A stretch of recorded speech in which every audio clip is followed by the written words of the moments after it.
I'm David Pakman in Denver, Colorado at the National Conference for Media Reform. I'm here with Troy Walker, Denver comic, and also law school graduate. Is that true? Yes, that is true.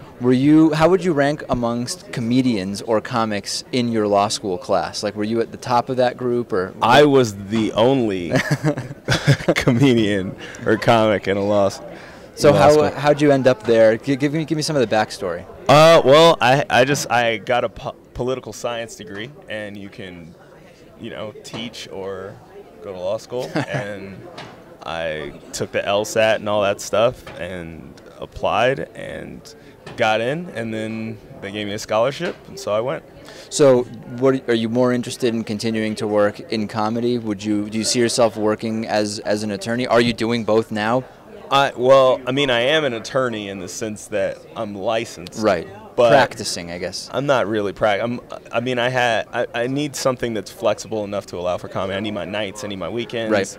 Law jobs tend to be very, very time intensive. Especially in the first few years, right? Yeah, absolutely. So because of that, like, contract positions work really well for me, things like that. Things that are a little more flexible, because sometimes, you got to take off, and yeah, you can't ask a judge to postpone trial because you got to go to Omaha. Right. So what's been the effect on the Denver comedy community with marijuana legislation that's passed? Has that been a positive or negative influence on jokes? On the Denver comedy community? Yeah. I think the Denver comedy community was already so steeped in marijuana. It's not really making much of a difference. That it really mattered that much. They acted like it was legal anyway. Was it discussed, among your other comics that you know, when that was being voted on? Was there a lot of discussion about, we love this. This is coming up a lot in acts? I think people were interested in it, and obviously for it. I've noticed, the things about it being legalized have come up in people's acts more recently, but like I said, these guys had so much weed anyway. Right. So the ratio of hecklers has not changed at all in either direction since legalization. So. Definitely not the ratio of hecklers. So what issues do you like to talk about? We are at a media conference. It's a very political. Political topics are coming up a lot. What are the issues that are most important to you that you talk about in your comedy? As far as free speech, sort of things? Political or media issues.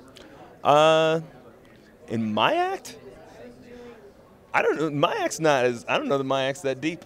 You don't talk about any. You avoid those topics. I just political stuff. I had some things about the election. Specifically, I had a thing about the first debate that obviously I can't do anymore. Right. I have certain things. Well, just if I notice something, I had a joke about this article where this guy sort of was defending the Confederacy, saying and I had a thing that sort of tried to take that down a little bit. So what's your process? When does most of your material come from things you just happen to come across, or will you have a process where you say, okay, once a week I'm going to sit and I'm going to go through, I don't know, whatever material it is that's useful to you, that catalyzes ideas? How does that work? Well, for me, I have to keep my eyes open. I work well just sort of, it's almost like flipping a switch kind of thing, where I'm just going to try to keep my eyes open and just look for things that could be funny. Mm-hmm. And once that happens, I kind of just run them through my head over and over and over again. I'm not as good at the sitting down and I'm going to sit for an hour and I'm going to work on this. I don't really do that as well, but it's a good skill. Yeah. I can do it. I work best sort of giving myself a little room to, let my creativity breathe, I guess you could say, to be pretentious. Do you feel like you have a good sense of, for example, when I work on stories for my show, first I'll just get the facts down, and then I'll come up with something I want to say about it. And sometimes I'll think, oh, this is going to be funny, people are going to like this, and I'm not always right. So how fine-tuned is your sense of, when you write something, before you test it, are you pretty good at knowing this is going to do well, or this is, I should skip this? I think it depends on the joke. Huh. I think what happens is certain jokes you're like, I know that's really funny. Right. And then there's other things where you're like, I think this is funny, and then you got to go try it, and sometimes you're right, sometimes you're wrong. Does it sometimes depend on the you're crowd? really right. Or is it? It can. Okay. It can depend on the crowd, but generally, I mean, the idea of stand-up is that it should be funny always. Right. So if it's like a thing where it only works in certain rooms, then that's definitely not ideal. So for me, it's kind of like a thing where I feel like I have a much better sense now of structure, and law school helps with that, with all the writing and all that kind of stuff, and making things clearer. But I think I have a good sense of structure and things like that. But to a large extent, you really do. You just gotta try it. Like there's just no way.